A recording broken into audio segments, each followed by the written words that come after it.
Përpara se sa ta nisim bisedën sot, do doja shumë që të më mbështesnit duke shtypur subscribe, duke bërë subscribe në këtë kanal Elevate by Floriana Garo. Shumë nga ndjekësit e këtij emisioni i ndjekin bisedat të gjitha, megjithatë ende nuk kanë bërë subscribe në kanal.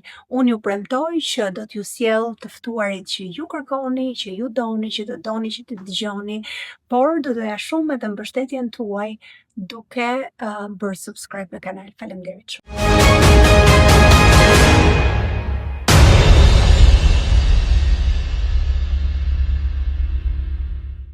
Përshëndetje dashur miq, mirë se vini në Elevate. Kam kënaqësinë t'ju njoftoj se ky episod sponsorizohet nga Lajthiza dhe Ring Center. Sot kam ftuar gazetarin shumë të mirënjohur dhe shumë të pëlqyer, Ylli Rakifi. Përshëndetje Ylli, mirë se vjen në Elevate. Faleminderit. Do bëjmë një bisedë të shtruar bashk, por të vërtet, shpresoj. Përpiqemi, tani bisedët do më pyes ti, po mund të pyes dhe unë. Patjetër. Moderator dhe unë. Sa i vërtet je në përgjithësi? Se di, s'duhet ta them unë këtë. Sepse çdo njeri që të pyesësh në botën që, sidomos në botën ku jetojmë, mbushur me mitomanë, me njerëz të cilët narcisizëm të parfre. Të gjithë mendojnë që janë njerëzit më të vërtet në botë. Nuk di ta them, këtë duhet ta thonë ata që më ndjekin dhe më shikojnë.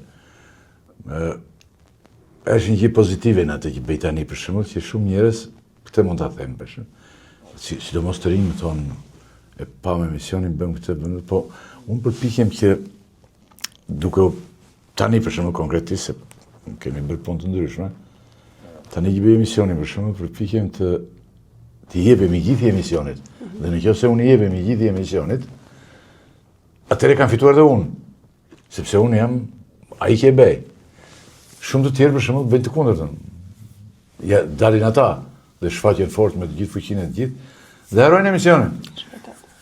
Sa i vërtet jam, nuk di ta them plotësisht, të them drejtë. Po e ke njerëzit e tjerë duhet ta thonë. E ke pasur si qëllim këtë teksa ke qenë duke u rritur, teksa je formuar, e ke pasur si një nga parimet e tua? Dhe nëse jo, pastaj kush ka qenë? Për të qenë i vërtet. Po, për të qenë i vërtet. Sipas meje, është subjektive kjo totalisht, edhe u e kam vuajtur këtë gjë, duke u përpjekur të them atë që është e vërtet. E vërteta thotë Karl Poperi nuk është një, e vërteta është për disa, është e vërteta ime, e vërteta e juaj, e vërteta e tjetrit. Por ka dhe një vërtet universales që... Ja, s'ka, absolute nuk ka. Nuk ka, janë disa të vërteta. Dhe në pikpamjen që di, me që janë disa, unë po të them tani ty që unë jam i vërtet, sipas meje. Po ndërkohë, parimet që ke ruajtur për gjithë kësaj karriere të gjatë, kush kanë qenë? Ti po flet për parime, po jeta ime është ndarë në dy pjesë, në dy kohë. Po. Parimet sigurisht kanë qenë të njëjta, po do të thënë përpjekje e madhe për të bërë diçka, për të qenë dikush. Me mundësitë që kemi, se gjithmonë njeriu duhet të varet a e ka mundësinë, a ka një prirje, a ka një talent. Unë besoj që e kam patur, jam përpjekur ta zhvilloj, sa kam bërë, nuk e di tani të them. Po, unë jam një njeri që kam jetuar në dy kohë, si shumë kush. Ti jo, se ti ke qenë për shumë... Jo, unë jo. Fare, ke qenë... E vogël, kur... 4 vjeç pa ndërgjegje. Ose, kur filloj të perceptosh gjëra tjera, do të thënë, ti ke jetuar në një kohë. Unë kam jetuar në dy dhe njerëzit e këtij vendi të shartuar, të jetuar në dy kohë, sigurisht kanë pasur problematikat e tyre të mëdha, të jashtëzakonshme. Koha e parë ka qenë koha e diktaturës. Dhe unë kam jetuar gati barabartë në kohën e diktaturës dhe në kohën e re. Koha e diktaturës ka qenë nga diktaturat që e ke dëgjuar ti dhe e ke lexuar, nga diktaturat më të ashpra në Evropën Lindore. Po. Me një diktator pervers, që bënte veprime nga më të çuditshme dhe nga më papërgjeshme, me një që po t'i tregosh tani për shembull ti do të thuash ky po gënjen. Dhe koha tjetër është një kohë, fatkeqësisht është një kohë tranzicioni. Shqipëria nuk është kohë një sistemi, ndërsa në kohën e parë unë kam qenë në diktaturë, kam jetuar në diktaturë, në kohën e dytë unë kam jetuar në tranzicion. Sigurisht kam shëtitur, siç ke jetuar ti në Shtetet e Bashkuara, në Zvicër, kam shëtitur dhe unë, kam ndënjur për shembull në Britani 3-4 vjet, e të gjitha, por e kam parë perëndimin, e kam parë sistemin tjetër, por këtu unë kam jetuar në tranzicion, në një tranzicion të lodhshëm 35 vjeçar, shpesh në shoqërinë ku jetojmë, në politikën që kemi mashtrues, një tranzicion i pafundur. Po ndërkohë qëndrojmë pak edhe tek parimet që të pyeta përpara. Ato parimet e asaj kohe ishin po të njëjtat e kësaj kohe? Bile ishin shiko, atëre kishin vetëm shpresë, ëndra. Dhe ato ishin shumë të lira, ishin të mira. Ishin të pafajshme. Prisnim diçka. Në diktaturë, për shembull, e ndjenje ç'po ndodhte, shinje. Mund t'i binje edhe murit me kokë, sepse të dilte përballë, gjithmonë përballë kisha një mur të madh. Po gjithmonë kisha një shpresë që diçka mund të vinte, mund të ndodhte. Nuk e dinim emrin, ç'do ishte ajo. Izolimi ynë ishte shumë mirë, edhe shumë mirë, pak njerëz iknin nga Shqipëria jashtë në vendet në perëndime të gjitha dhe iknin përgjithsisht njerëz mediokër të klasës, të shoqërisë, të këtyre që drejtonin vendin e gjithë. Kjo klasë ikte dhe ata ishin shumë mediokër. Njerëz që vinin, kënaqeshin ande, jetonin atë jetën e vogël meskine, meskinitetin e madh. Dhe ktheheshin dhe gjithë. Ne jo, shoqëria e gjithë. Ne ishim totalisht mbyllur. Por kishim më shumë shpresë. Po si kishit shpresë, se kjo është pak kontradiktore me ato që jetonin edhe një pjesë e diçka mund të ndodhte. Për shembull, Orxhën, po pse mendoje që diktatorin, ndodhte? Unë kam filluar të mos e dua që në klasë të 5-6, nuk e kam dashur. Dakord. Fare. Dhe kjo të ka ardhur vetë, jo se vetë. Familja Asirë se kam thënë, e kupton. E thosha vetëm të njerëz të afërm fare, ose të miq fare të afërt dhe por e di mirë këtë që nuk e kam dashur. Por ai ka qenë brenda meje, brenda gjithë shoqërisë. Ai ka qenë bashkë me ne. Edhe kur se donim, e urenim, ai ishte me ne. Ai na rritste ne, ai na lëvizte, na zhvillonte, dhe kishim të këqijat tona, të mirat tona, sigurisht to që shikonim mendrën që diçka do ndodhte djetë. Ndërsa kjo pjesë pastaj vjen një pjesë shumë zhgënjyse, është një zhgënjim shumë i madh. 30 vjet u bën? 35 vjet, e? Po, 35 vjet. Por ama 35 vjet është një zhgënjim shumë i madh. Përgjithsisht njerëzit që unë kam takuar, kam intervistuar, që kanë jetuar mes dy botëve, e kanë parë të përmbysur këtë raportin në raport me ty, ti duke shumë i zhgënjur nga kjo kohë, dhe sikur flet mirë për ato kohë. Pra, ke pasur më shumë ëndra, ke pasur më shumë shpresë. Ajo ishte diktaturë. Ishte ndyrë, se s'kishte ku të vinte, ishte me të gjitha ekstremitetet, ti s'lejo të flisje, kupton? Po. Maksimumi që mund të bëja unë ishte për shembull të isha tifoz me Gjermaninë. Përmendje emrat e futbollistë gjermanë të gjitha dhe kaq. Po të kalonje nga Gjermania shkoj në Burg. 8 vjet për agitacion propagandë. Megjithatë, për t'i futur shikuesit e mi në kontekst, edhe për ata që nuk e din, ti je nga Kolonja vetë, je rritur atje, dhe në atë botën tënde të vogël atje, ti prap arrite të deportosh tek një audiencë gjë. Fakt, ajo është një botë, ai është një vend i vogël, ke drejt shumë ti. Po është një botë e madhe. Për mes shkrimeve, pra të dha shumë. Jo vetëm kaq, po. Ajo kohë. Ka një problem aty. Ai është një vend i vogël, të merr si i varfër ka qenë. Nga vendet më të varfër të Shqipërisë, por është një vend që unë për shembull mund të mburem me totalisht, kupton, është një vend që ka pjellë Fanolin, nga Qyteza, një fshat i vogël fare, Faik Bejkonicën. Figurat më të rëndësishme të vendit, domethënë, kanë mbir aty.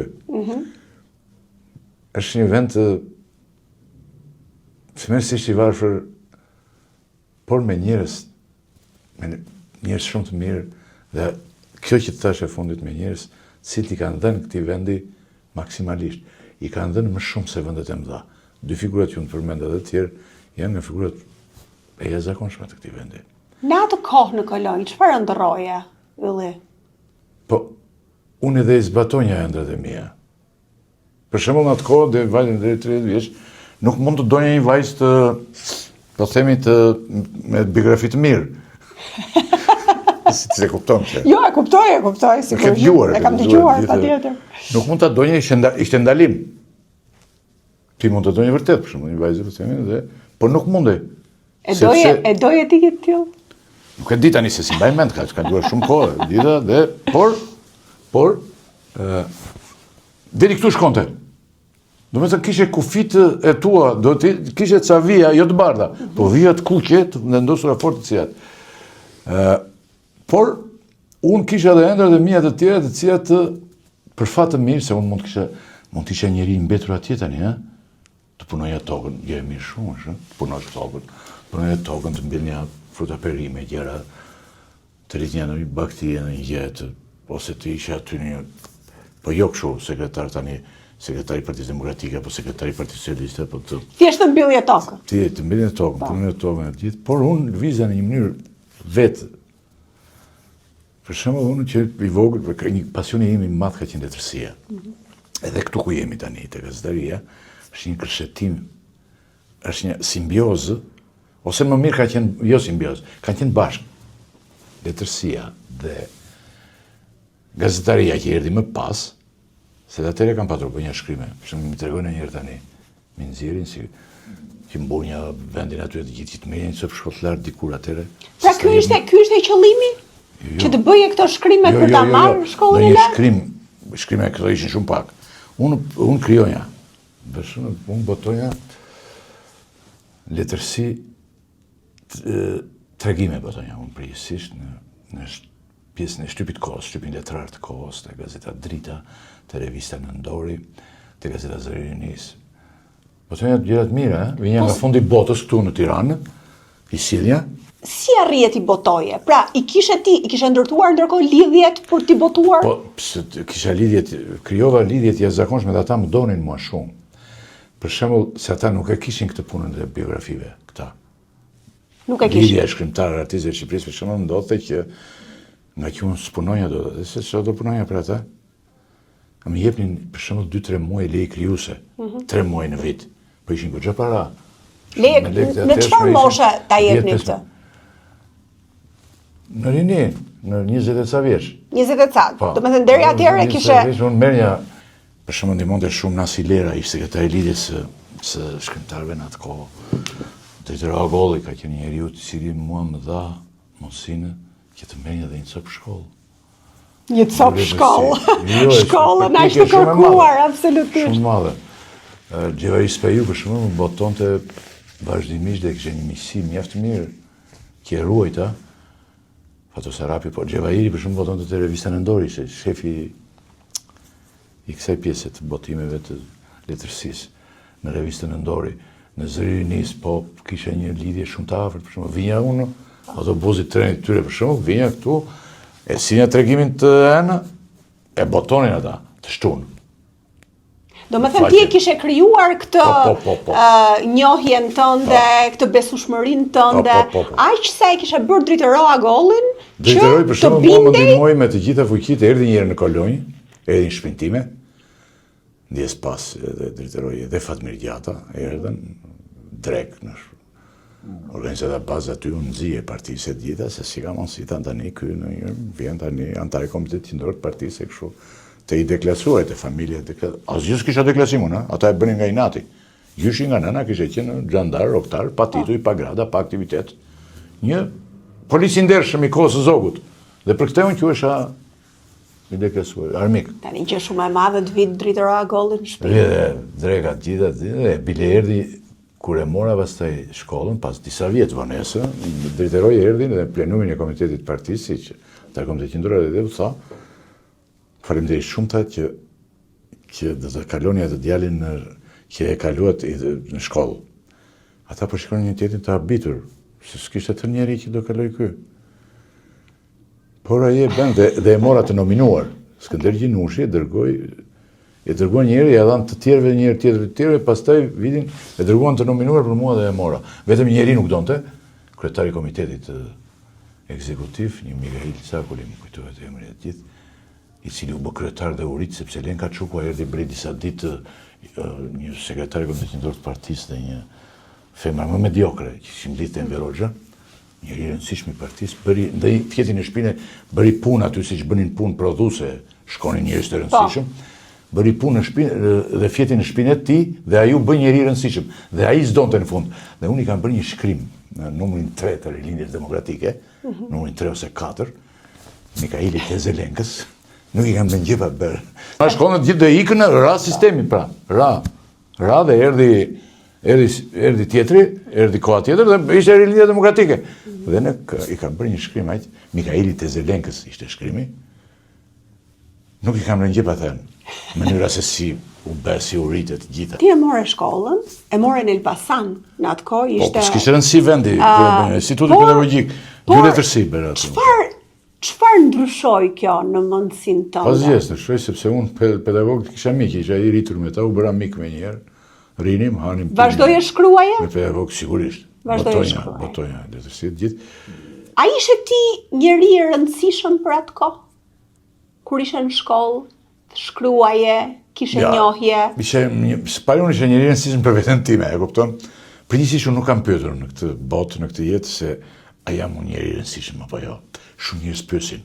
Shumë. Po ky është një narcisizëm që e kemi shumë në shqiptarët. Ne jemi narcisist. Dhe ti nuk e ke patur? Ja, nuk më ka interesuar fare kjo gjë. Pjesë bile ndonjëherë më ndodh tani për shembull që veshja gjërat që bën veten gruaja thotë po këtë që këtë bëse këtu se thotë shkojnë si njerëzit harroj, po unë harroj këtë gjë.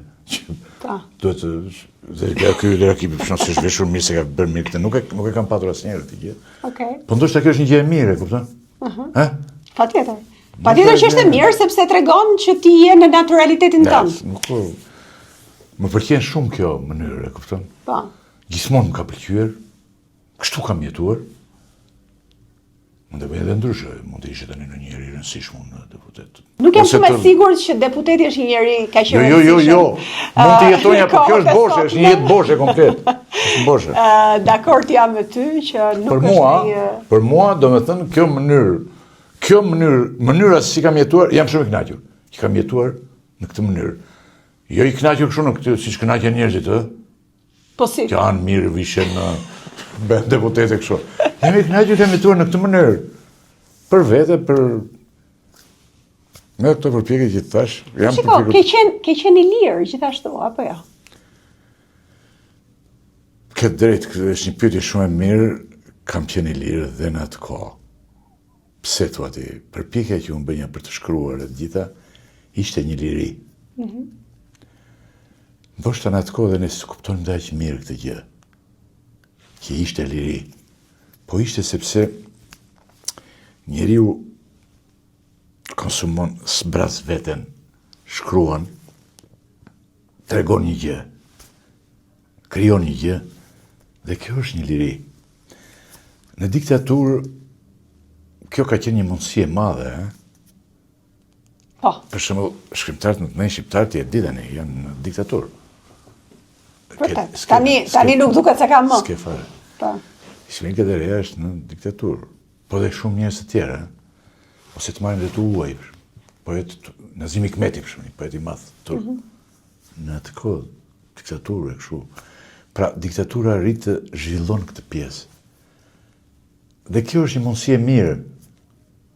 Unë mund të kisha mbetur po ai që tash, ai një bojk në vendin tim, duke pritur, domethënë të marrë këtë prodhim të punonja tokën e gjitha. Por kjo mundësi, letrat, letërsia, e gjitha, mua më krijuan këtë. Pastaj në gazetari unë e pata shumë thjesht. Pa shkuar te gazetaria, në kohën kur ti u bëre i njohur, u bëre me shkollë, arrite ti njohësh edhe shkrimtarët që ti ke pëlqyer. Si ndryshoi e gjithë jeta? Si i pate marrëdhëniet me ta? E ke takuar pastaj më vonë edhe Ismail Kadaren? A synoje ti t'ishe si ata? synoje një jetë duke shkruar, jo duke bërë gazetari? Në këtë pikpamje ka njerëz të skrupuloz. Emri që përmendë është një emër shumë i madh, i ka mbetur vetëm aty. Unë jam bituim një shpërndar në jeta ime ka qenë një jetë shpërndar. Po e ke zgjedhur kështu apo jo? Sigurisht, të shpjegova që e kam zgjedhur kështu dhe më pëlqen shumë tani që jam në këtë moshë, gjithë më pëlqen shumë që ka ndodhur kështu. Thash mund të ndodhte të ndryshe, mund ta bëja ndryshe në këtë 5 vjet. S'ka pëlqyer asnjëherë ta bëj ndryshe. Ismailin e kam njohur në kohën e diktaturës, jo. E kam intervistuar disa herë tani në kohën e re. Po. Ka bërë intervista shumë të gjata, të rëndësishme. Kam ndënjur shpesh kam vajtur në shtëpinë e tij për ta intervistat, po dhe për vizita kështu, po në kohën e re. Kujtohet një moment për shembull.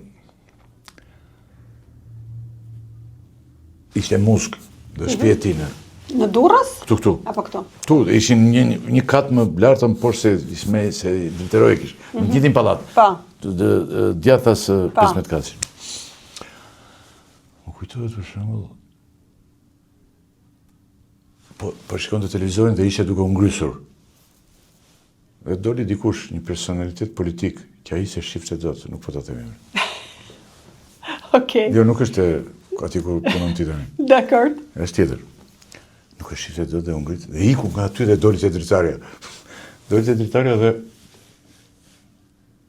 po binte, është ajo koha ku bie puqet e tisi, që errësira puqet me tokën dhe është ajo në mes, është ajo si ergjent që nuk është fikur akoma dita. Është duke u fikur. Vërtet. Pa, kështu rrugës deri te stacioni i trenit e kështu, siç dritari kishte. Dhe u kthye këtij se ai po vazhdonte të fliste politikani këtu edhe ai se do të ky vend s'dias të ngryset. Po tha një gjë tjetër krejt, se edhe ndoshta nuk dimë të ngrysemi ndonjëherë, ose dita këtu s'di të ngryset. Pak e kam në kohën e re, e kam intervistuar shumë herë, gjithë, në kohën e re, ta quajmë të re, po e paqe vjetër është. Drejtoroi më ka ndihmuar stash shumë, gjithë, kishte një familjare me të rëndësishme, shkonja vazhdimisht. Kam njohur dhe nënën e tij. E vazhdove marrëdhënien me të? Po. Me sa dijen e të gjithë gruan e tij.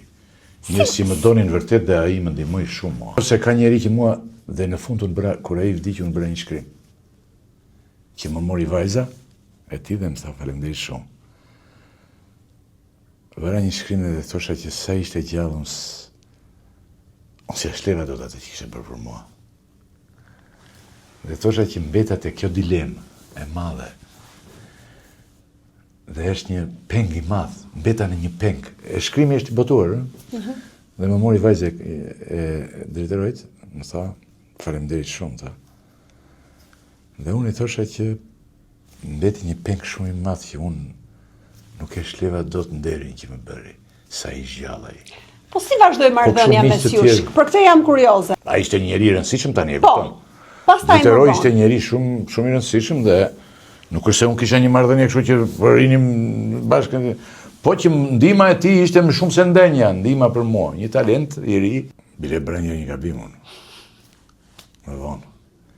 Unë botonja në gazetën në Albania, gazetën që bëja me Zia Çela, botonte shpesh në faqen letrare që bënte ai, Zia Çela.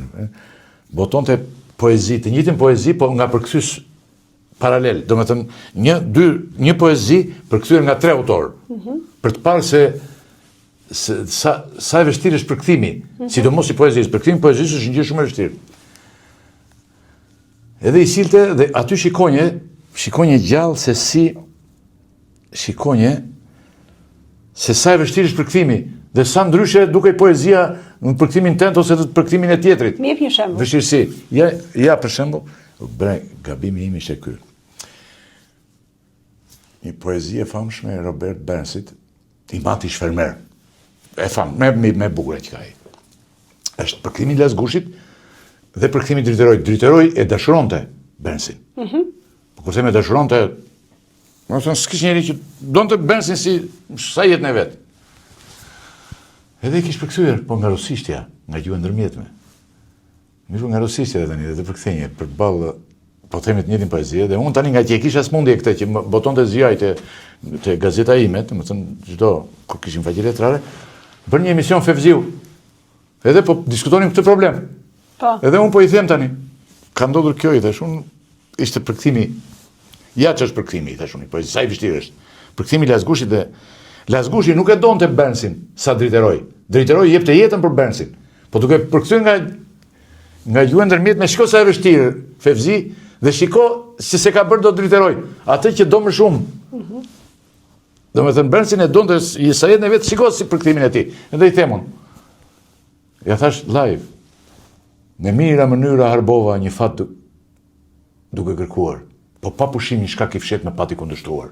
Kur më vërsuleshin armiqt, kur miqt s'më ndihmonin, tek ngjitesha në kulm të shpresës, pa pritur gjë ja honin. Ky është përkthimi i Lazgushit. Pastaj vjen përkthimi i drejtorit. E bam këtu, e bam patjetër tash, jep pa, e bam këtu, e bam patjetër. Pra, edhe pse dashuronte, duke përkthyer nga gjuhë të ndërmjetme nuk e arrinte. Nuk e arrit dot. Mi po ai ato kohë që i smur dhe më të nesër merr sa dia mund sa vili tha.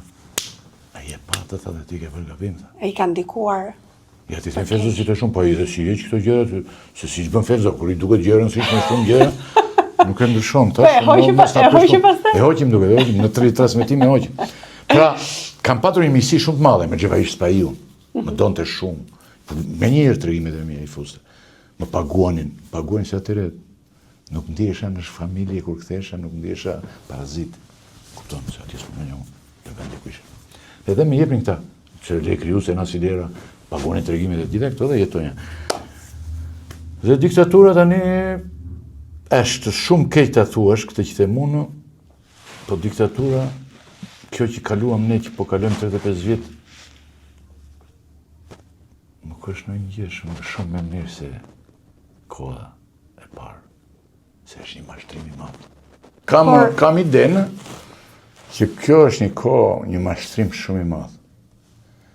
Kur sistemi ndryshoi, sigurisht që ti kishe pritshmëritë e tua, që gjërat do shkonin mirë, dhe që do kishte shpresë, dhe që Shqipëria do ndryshonte, do ndrinte mbase, do kishte një jetë tjetër.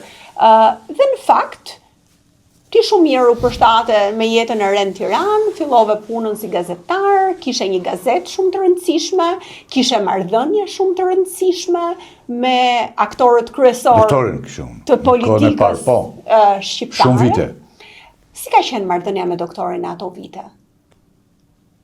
Po unë kam fillu te Gazeta Republika. Bëra konkursat ty. 6 muaj dhe një gazetar, pas e u bëra kryeredaktor me një. Gabim është ka. Pse? Se më shumë rritet njeriu kur punon gazetar. Mirë po atëre kishte nevojë për shumë një gjëra, kohët ishin të vështira.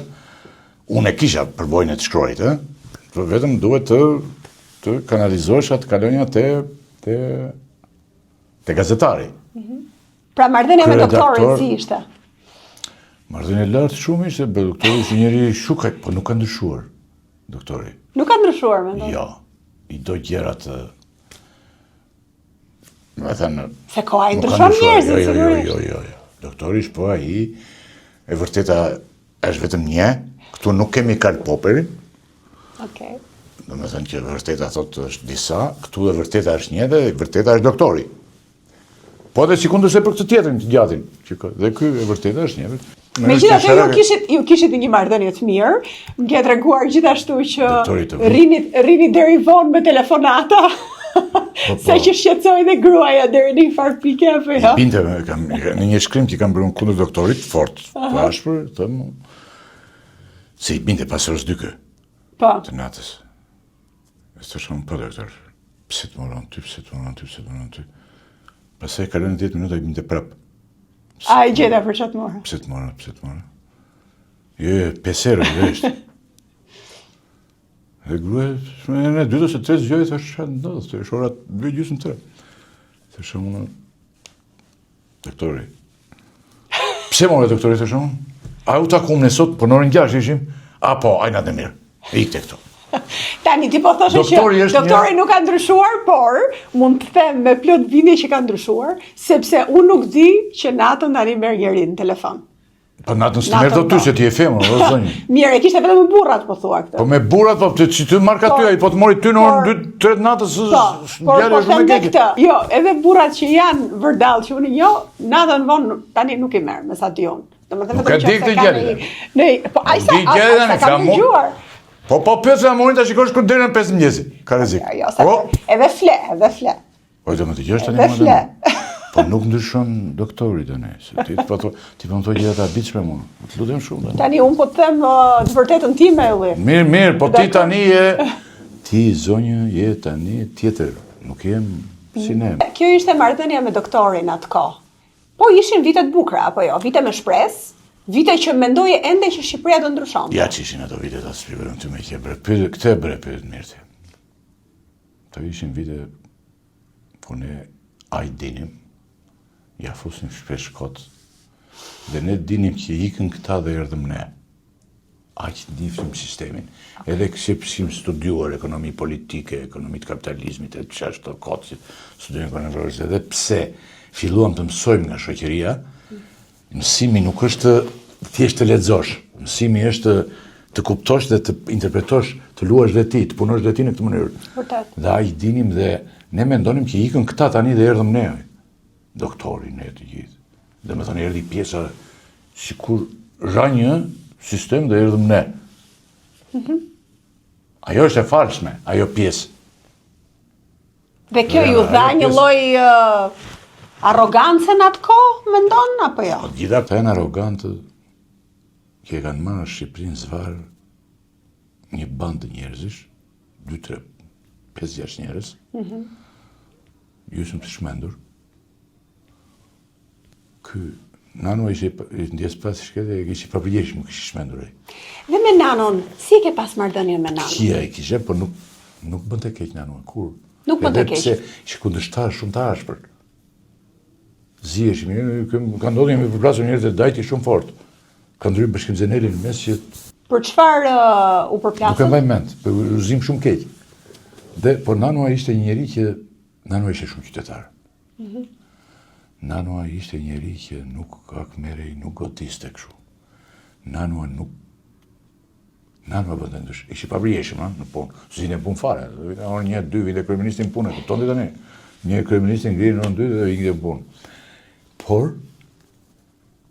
Por Nano ishte qytetar. A kishe ti liri në atë kohë? Vazhdoje të kishe liri që t'ishe vetvetja, që ta shaje, që ti thoshe çfarë doje? I kam sharë të gjithë këta, me radhë. Nuk kam dhe njëri për sharë nga këta të gjithë, sepse këta janë për sharë. Po marrëdhënia me Ramon, kur arritet ta njohësh Ramon, tamam për atë që do ishte? Ramon e sulmonim në me. Te gazeta që benim unë me Robazia këta. Shiko, të themi gjë unë ty interesante. Pse më vjen keq mua? Pa ka lutera ma pyet prapë po.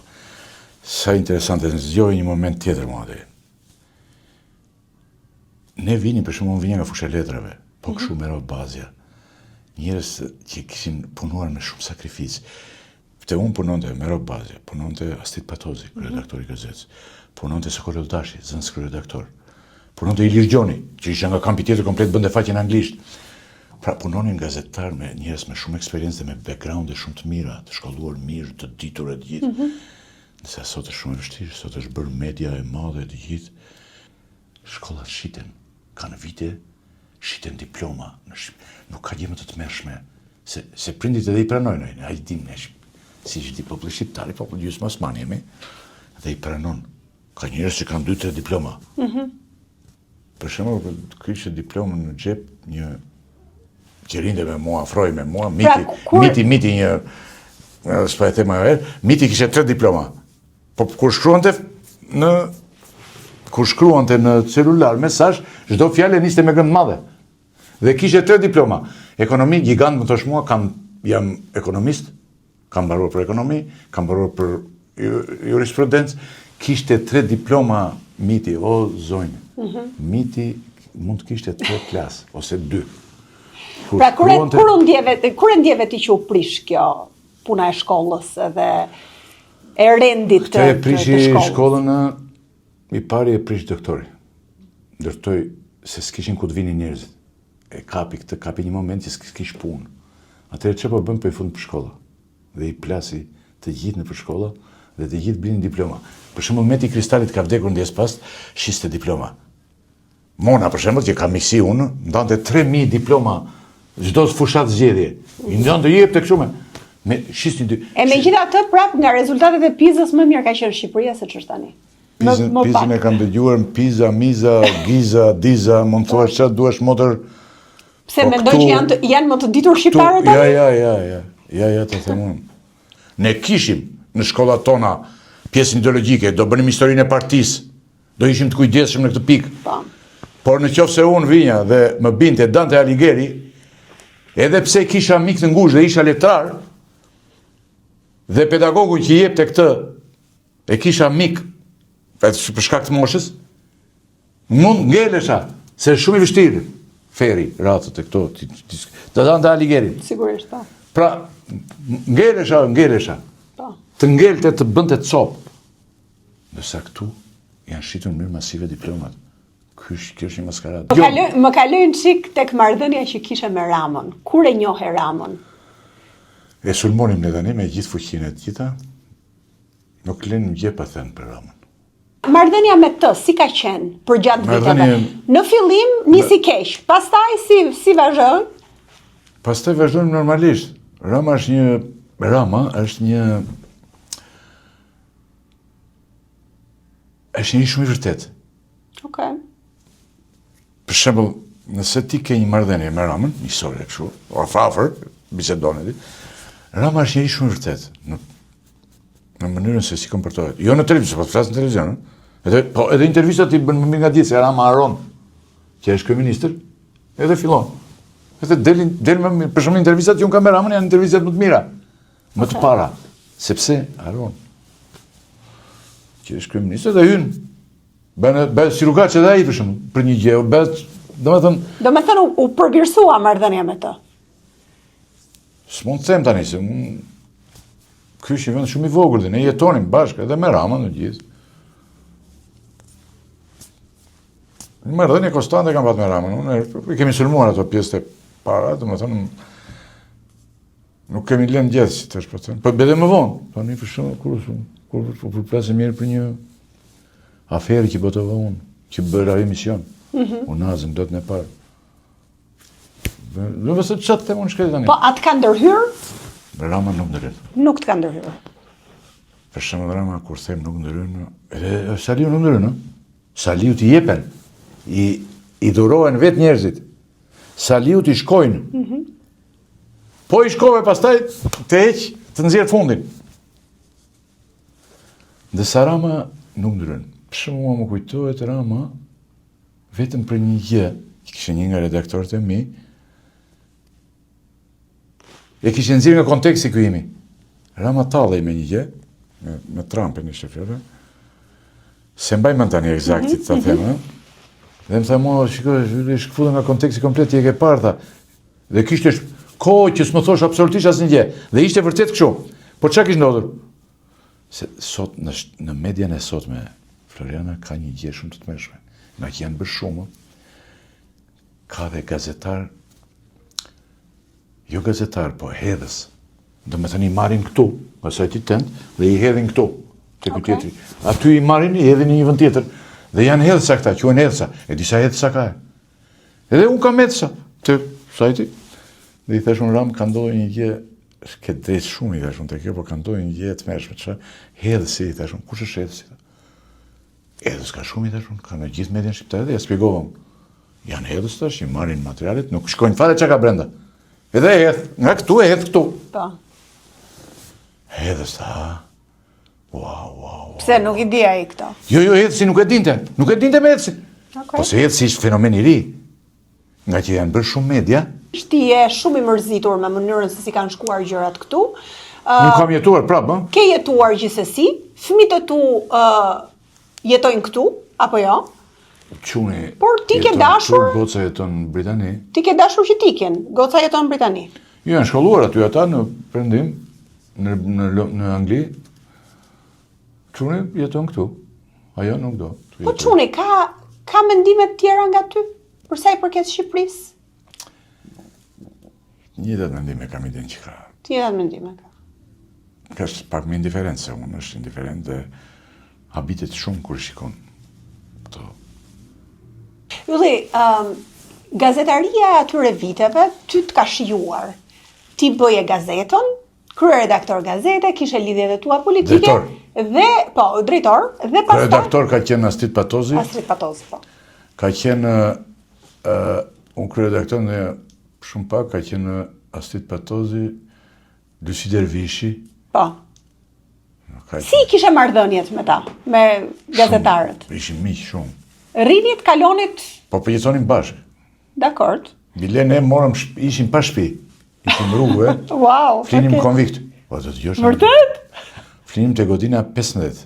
Godina Okay. mirë shumë. Me rob bazë të gjithë të flinin kështu.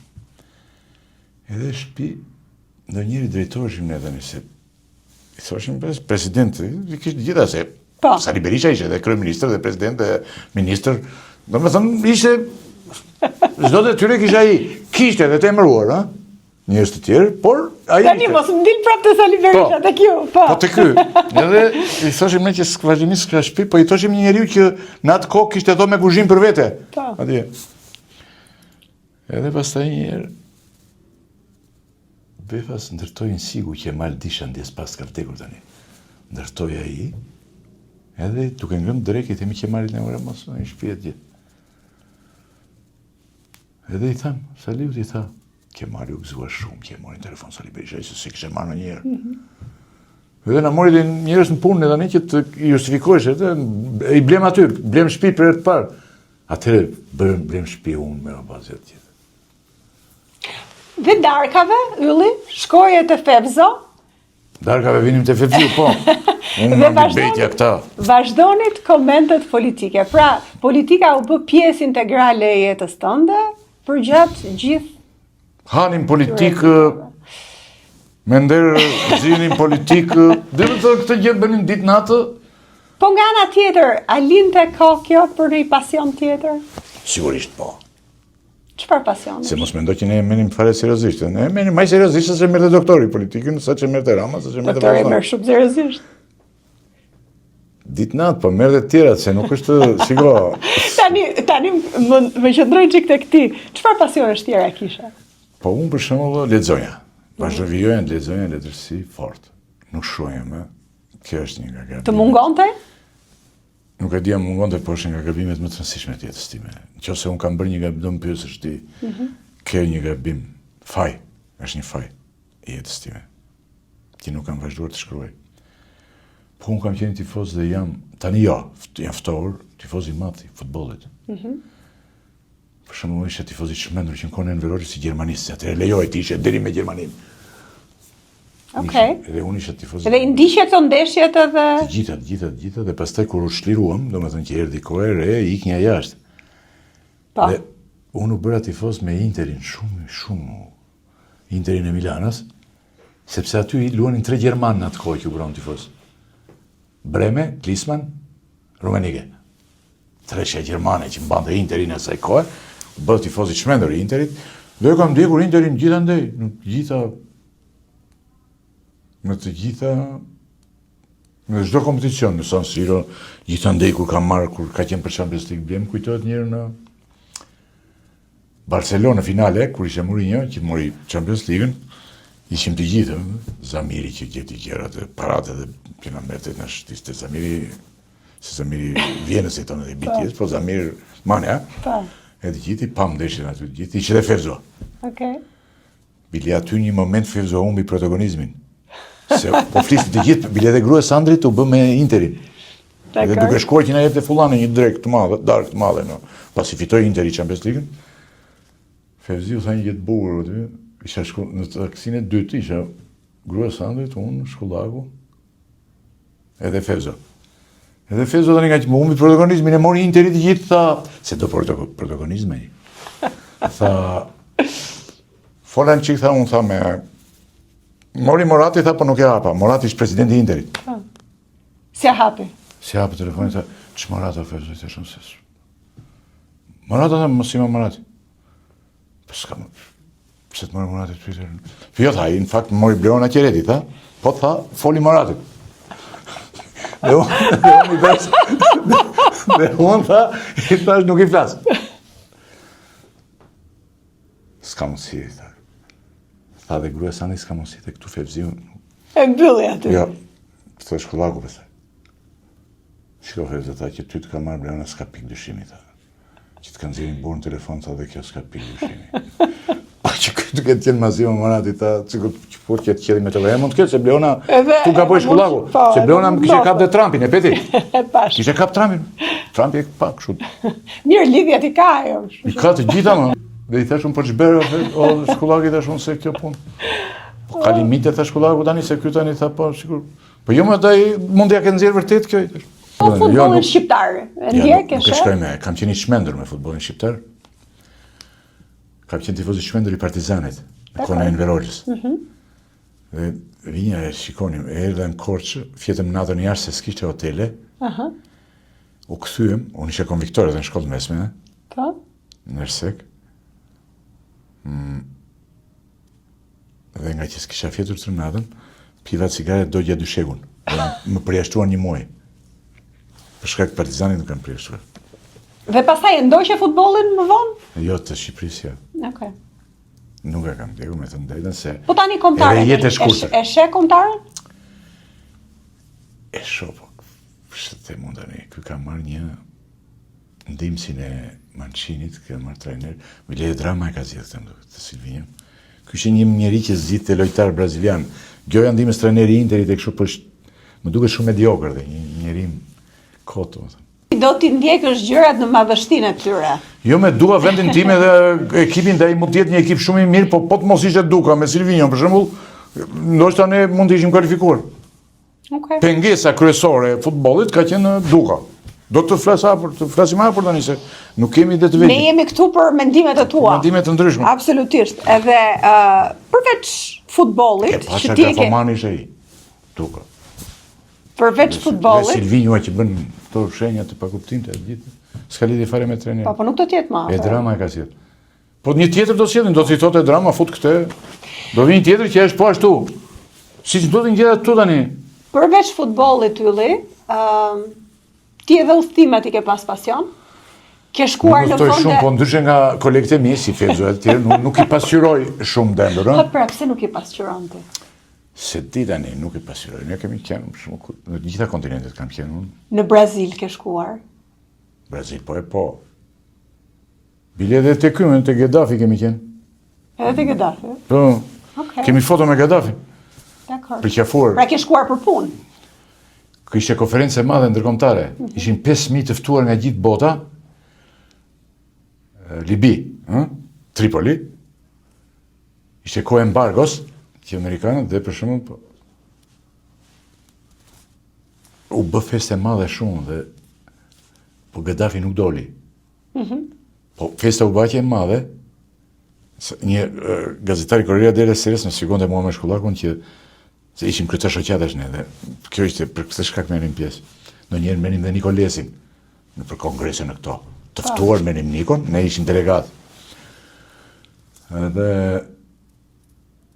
Gaddafi tha nuk është, nuk vjen ta. Ky i Corriere delle Sere se dinte italiani, dinte mirë gjërat. Po. Por po e ndjek ta. Dhe nga entuziazmi madh të nesme na ftoi në qytetin e tij të lindjes, në Sirte, Gaddafi. Dhe u nisëm ne me avion, shkuam 2 orë gjysmë larg në Tripoli. Na pritën një çadër të madhe sa pallati kongreseve.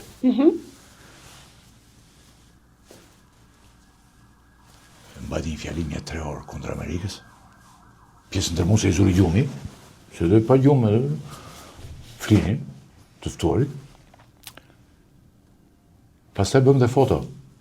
Çfarë të impresiononte më shumë ty nga këto udhëtimet e largta? Çfarë shijoje më shumë? Shiko, për shembull Perëndimin e kem parë vazhdimisht dhe nuk është se na bën tani një përshtypje të madhe. Sigurisht duam të shkojmë vazhdimisht aty, siç të ndodh ty. Po. Duam të shkojmë vazhdimisht në Perëndim. Në Itali, për shembull, Milano është një qytet që unë shkoj këtu veshur për të vizituar. Po, për të vizituar, për Londra është një super për mua. Por parja e botës tjetër, për shembull kur ikëm për herë të parë në Kinë, ambasadori kinez këtu na tha, na përcolli në Rinës dhe tha, shiko tha, ju tani do shikoni një botë tjetër. Kina është botë tjetër. Edhe unë e kam parë, e kam vizituar. Ishte vërtet një botë tjetër. Gjatë, po nuk e di sa ke ndenjur ti në Kinë. Po ndënim gjatë edhe disi na prisnin. Na prisnin për të parë, për shembull atë që bëhe në kohën e Enverrogjës, pritjet e mëdha, unë i kam provu në Kinë. Disi na prisnin unë isha sekretar delegacioni. Edhe na prisnin Në lart. cilin vit ke qenë? Shumë herë, në vitet nuk kam bërë mend, në vitin 2000. Okej. Domethënë kam qenë disa herë, pastaj ne prisnim kinezët këtu. Po ishnim shumë për ti se duhet i paguanim ne siç paguanin ata, se ata e dinin si lloj. Edhe çonja unë tek ta dark te kapitalisti filan. Ai mund mos ishte kapitalist fare. Një herë mora sa doganier sigurisht ishin kryetari i fshatit i thoshon këtu e të gjithë. Prisnim kinezët ne do i kalojnë me shkollor. Edhe po në Kinë ishte zakonisht lart. Edhe kemi qenë në jug, sidomos pjesën e mos e Pekin, Shanghai, Ningbo, në disa zona kështu që janë këto zonat të Po tani, do udhtoje me dëshirë larg? Larg nuk dua të ikim. Pse? Po ku di unë, me kalimin e moshës njeriu trembet më shumë. Sikur s'më pëlqen me. Në Evropë po. Për çfarë trembesh? Se di. S'ka emër, ndonjëherë trembja. Jo trembja, më nuk është trembja, është se di, nuk di ta them. Domethënë Po tani ylli, tani, çfarë të shijon tani që të bësh si aktivitete jashtë pune? Se di të them, ka gjëra që më shijojnë dhe më pasionojnë me njerë, pa fare pak kohë.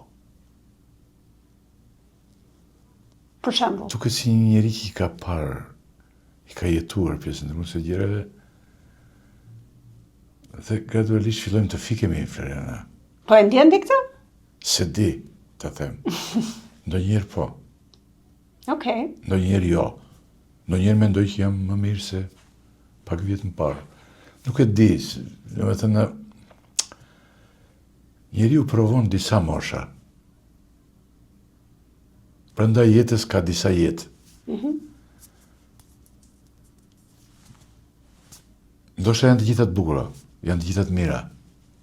Se janë brenda të gjitha. Patjetër që janë, secila ka të veta. Është trishtimi. Ndoshta tani është pak edhe ai trishtimi i gradualisht e asaj që po vjen. I asaj që po vjen apo i asaj që ka kaluar? Di ta ndaj këtë. Të dyja janë bashkë. Okej. I asaj që vjen, që është pak. Është pak. Ajo që kam betur.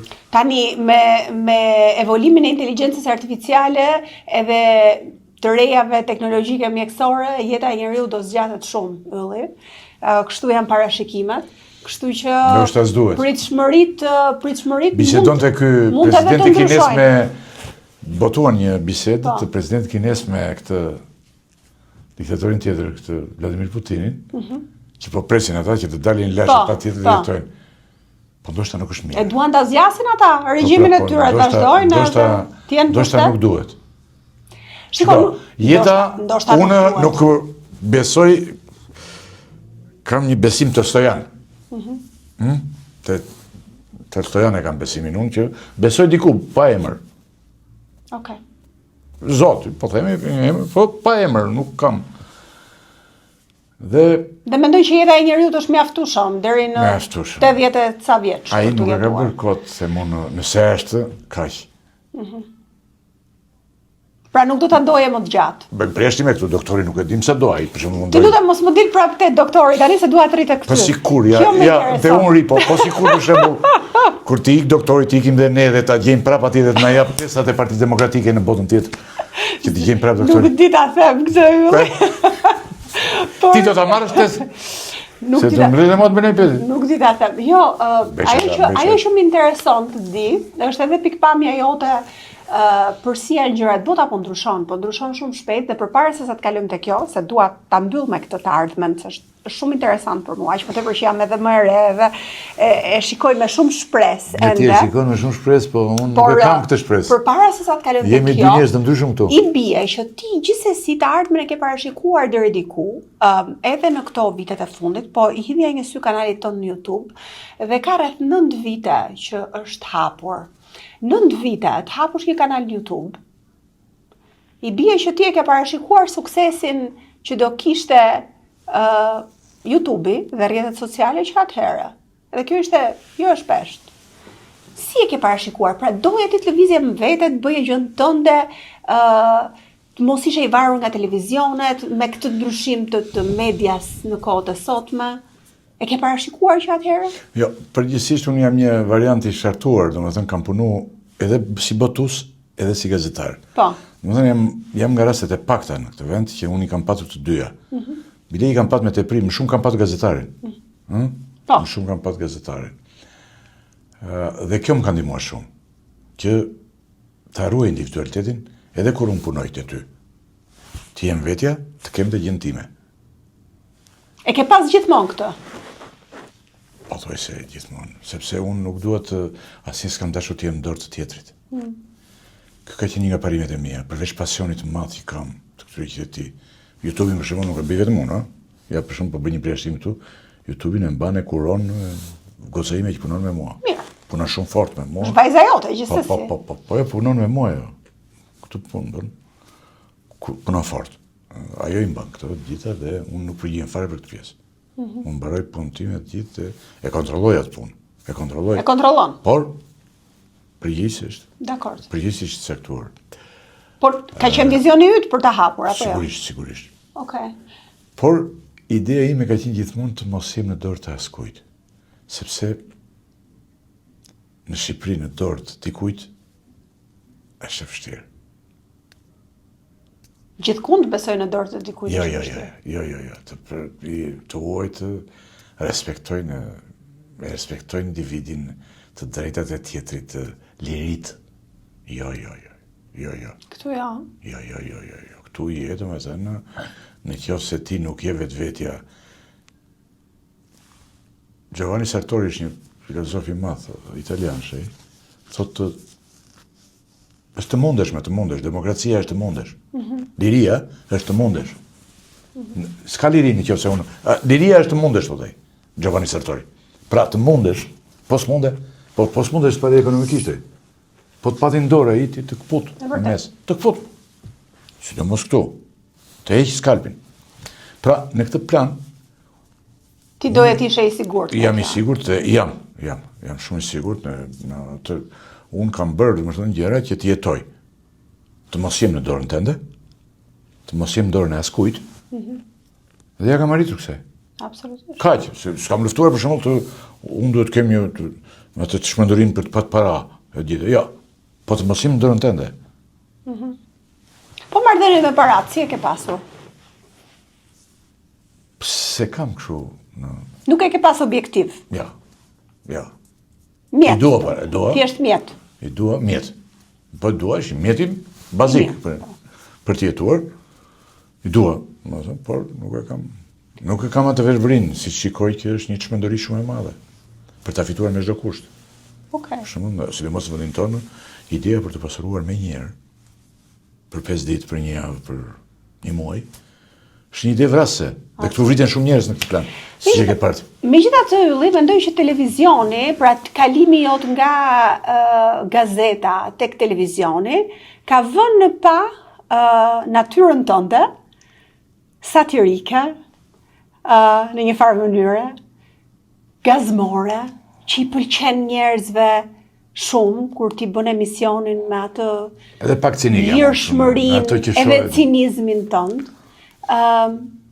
që mbase kjo ka qenë natyra jote gjithmonë, edhe ti thjesht e ke shpalosur aty, apo e ngren çik tonalitetin e kësaj për gjatë emisionit. Jam kurioze për këtë. Shiko, unë përpiqem që njëri emision është si një shfaqje që do ta përgatitesh. Po. Sekreti i emisionit tim është që unë e përgatit. Shumë. Përpiqem shumë.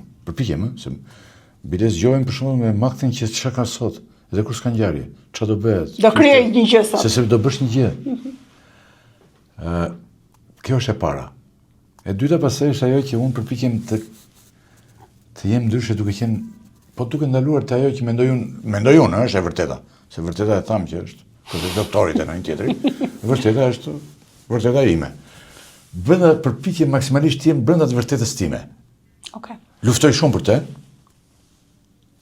Për shembull, po luftoj me një kolegun tim tani që ishim në emisionin e fundit, se tha një gjë shumë të sa kush e përcakton rëndësinë publike, interesin publik. Vërtet e ke të shumë. Po i thosha sot tani. Ore, po flisim i thash për ish kryeministrin e Shqipërisë, për ish presidentin, për ish ministrin, në shumë poste, për një nga kryetarët më të rëndësishëm të partive që ka vendosur, ka marrë me partinë e vetë sa do të vogël, e ka kaluar pushtetin Majtas, e ka kaluar pushtetin Djathtas. Interesi publik është maksimal. Patjetër. Se interesi publik nuk e cakton njeri, se cakton Lega Çuku, Enver Hoxha. Interesi publik është ne u mlodhëm të gjithë dhe po punonim fort sepse kishte interes publik kjo ngjarje. Dalja e Lirmetës aty. Absolutisht. Ose me kolegun tjetër po bënin fjalë, se tha ç'është kjo, ata që pa ankoheni për këtë që kishin futur në kafas. Pa ta diskriminonin ata aty. Dhe ai shpal, kupton? Thosha kolegu tjetër. Dhe ai po më thoshte që ai mund të ka bërë gjëra. Ora ai mund të jetë kriminal, i thash. Ky politikan që mund të pushkatohet. Por ti e diskriminon duke e futur ai kafazi. Dhe ti, ai shpal. Në gjyq është gjykata ajo që vendos. Nuk bëhet notere gjykata. Ai shpal, spaku shpal prokuroria. Nuk merr vendimin spaku, po merr vendimin spaku mbare filmi. Atë merr futën në Burg dhe lënë në Burg. Pse i bën gjitha këto? Pra ti e përjeton gjithçka shumë. Floriana, gjithçka përpiqem ta shoh në këtë plan. Dhe përpiqem domethënë të bëj një gjë. Po mënyra që është imja. Kjo është shumë e rëndësishme. Po ti përpiqesh për këtë apo vjen natyralisht? Them se më vjen dhe natyralisht. Okej. Se nuk mjafton vetëm përpjekje. Është edhe të kesh një mundësi. A e ke ti aftësinë? Për fatun besoj që e kam. Edhe sa kohë mendon që do t'japësh në këtë gjë? Nuk e di. Ndonjëherë them vetes ose ndonjëherë kur bëj fjalë, nesër e mbyll. Ashtu? Po, pastaj them jo do vazhdoj. Po pse? Njëherë kur plasa me njërin, është një nga këta tani, ai është bërë, ka kaluar te drama dhe është bërë avokat i rëndësishëm. Dhe u përplasëm në studio. Po si t'ikin këta edhe shumë të saliu e këta? Si mendon ti, si t'ikin? Me që thua ti ikin këta që të vish ti, se ti duhet të vish me vota edhe. Edhe ti duhet të ikishta. Ore, në vete e lërën që flet. Që po flet? Unë jam punë. Dhe njeriu i dytë, të të gjë si intelektual që ke studiu në Britani. Njeriu i dytë, që ma thua jetik të gjë. Njerë ma ka thënë Monika, po Monika që ka falur i tash. Që, se tash pse sikni. Ate ti je zgjedh, ti je kryetari i forcës politike, kryetari. Po Shabani më flet apo? Unë jam në punë i thash. Dhe në punë, unë e di unë sa të ri. Sigurisht, s'është e njëjta gjë. S'më shikon publiku, iki unë. Çfarë jam bashkë. Thon. Dakor. Ai thoshte e ngatron të gjërat. Ne folëm për shumë gjëra. Por sigurisht nuk mund të jetë e kaluara dhe e tashmja pa të ardhmen. Edhe pa folur për si e shikon ti Shqipërinë dhe si e shikon këtë evolucion teknologjik që po na merr përpara ne dhe si të ndryshojmë ne bashkë me të.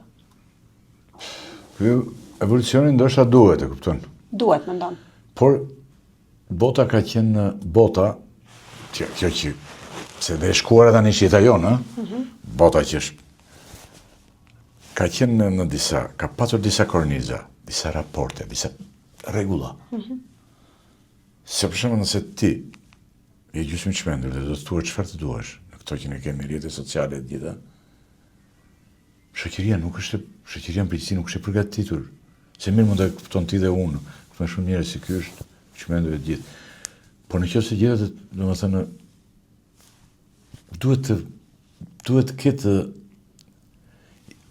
institucione kontrolli dhe vetë kontrolli të gjithë tyre. Të gjithë kësaj që lind. Thjesht më thuaj idenë tënde për si mund të përmirësohet kjo gjë? Po për shembull Facebooku vetë ka hequr ato komentet e pështira. Komentet, lë vetëm gjërat E të mërshme kjo puna e komenteve. Ka qenë një... YouTube, për shembull, dhe vetëm gjërat ose komente. Po këtë e bëjnë shqiptarët. Për shembull, po të hapësh emisionet britanik. Jo, kështu në këtë farë niveli nuk e bëjnë. Po, se bën perndimort. Nuk e bëjnë kështu Po farë. atëherë ne jemi popull shumë përpambetur. Edhe nuk ka qenë kështu kjo. jemi- Kjo është përkeqësuar me talimin Unë e nuk shikoj kohës. dot ty, ti shikon dot mua. Vjell për ty, çfarë dua unë. S'legji pa thënë. Këto janë gjëra pa dogan dhe tani ti japësh, ti je instrumentat, mjetet për të valvitur çmendurinë. Është çmenduri. Pra duhet të ketë një lloj Po bota duhet i kontrollojë këto. ndërgjegjësimi më të Sepse madh. po ndryn në privatësinë e tjetrit, në lirinë e tjetrit. Në qoftë se ti vret dhe shkatron lirinë e tjetrit, atëherë çon si ka. Pse si që nga i lirë? Pse jemi të lirë? Vërtet. Kjo quhet liri. Këti të mos identifikosh dot atë që të shanë. Që s'le pa thënë. Po. Okej. Dhe Domethënë ne jemi një botë shumë e përpambetur, ne. Kur them ne, po fut dhe veten se vazhdimisht shumë fut dhe veten. Që të mos shajnë. Kupton? po e shikon si pozitive këtë zhvillim teknologjik që po i ndodh botës?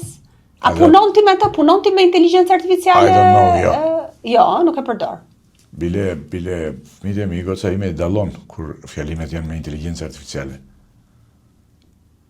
Pra nuk je zhytur që ta mësosh. Bile për një politikane që ka dalë tani disidencë shumë të madhe të gjitha, po akuzojnë akotën një gazetar që e ndihmoni ja bën ato fjalimet e gjithë, kur më thanë, jo, më thanë se më thanë një, e mi afërt më tha, jo, tha se kam inteligjencë artificiale. Inteligjenca apo Sepse ka disa pika tha që kuptohet. Kishe disa. Po, sigurisht. Por unë tani, për fat të Zotit, kam një moshë që nuk hyj dot aty dhe kjo është fat, që se kanë të gjithë. Se nuk është. Po për brezin tim, çfarë mendon? Domethënë si e shikon të ardhmen, përfitet tu për brezin tim? Po deri te brezi tent është brez që ka shpëtuar. Ka shpëtuar, thua. Nga e keqja. Se Nga ka shkeqe ignoranca, shikon. nga padija, nga jo shkollimi, deri te ty, dhe ky është një fat që të ka ndodhur. Se mund të ishte edhe ti që blinje 2 diploma, dilje kështu. E pashme, bukur e gjitha. Valvitesh e kështu. Edhe kaq. Se do të nxenit, e kupton. E ke parë sot? I kam parë, janë për të ardhur keq, është një tmerr i Është një vërtet. Big Brother, Është një tmerr i vërtet. Ferma e kafshë, gjithë dalin aty. Është një, domethënë unë e ngre vazhdimisht si çështje dhe në fakt duhet ngritur se nuk ngrihet boll. Po gjithashtu kam përshtypjen ylli që është dhe një reflektim i shoqërisë. Pra këtë po them. Sepse A ndryshon me botën po them. tani a duhet bërë ndryshe sepse sigurisht që Jo, edhe duhet ne kohë. kemi një detyrë për ta ke përmirësuar të dhe drejtë. për ta ndryshuar Po thua për një gjë mirë. shumë sakt, po ka një problem. Duhet kohë shumë. Po duhet kohë, po. Koha po ecën kaq shpejt tani sa që Jo, sikur duhet s'kohe- kohë për- se e kuptoj. Që një shoqëri të shkojë, për shembull demokracia liberale, që tani është karikaturë këtu, 35 vjet karikaturë. Është një sistem tranzit, me jemi tranzit, 35 vjet tatash në fillim, tranzit. Demokracia liberale është një proces, erdhën protestantët nga lëvizja në Amerikën e Jugut dhe të gjithë erdhën, filloi në Britani, luftë e forte të gjithë dhe erdhi pas shumë kohësh. Kjo shoqëri që kemi ne tani, po limitohet, po mbyllet kjo. Po. Se përderisa në Amerikë zgjedhet presidenti Trump, edhe po bie ky sistem. E ke farë sa ndën gjanë për shembull Trumpi me Irfanin? Ja, Vetëm do të shpëll dhe luftë në një Maqedoni këtu në një ndërmjet e mqaf. do me thënë, e shikon... Ka shiri mire, ka mikë Irfan. Po është një lloj si E shikon... Trumpi, asnjë ndryshim. Trumpi me Irfanin. E shikon me cinizëm të ardhmen? Apo e shikon me... Fatkeqësisht, po. ashtu... Po është mirë të mos jetë kështu, se unë jam Po njeri s'duhet jetë kështu, nuk duhet jetë kështu. Është mirë të mos jetë kështu, është unë jam njeri i vjetër dhe ndoshta gaboj. Tani... Do të vinte shumë mirë që unë të gaboj për këtë gjë. Po, do më vinte mirë.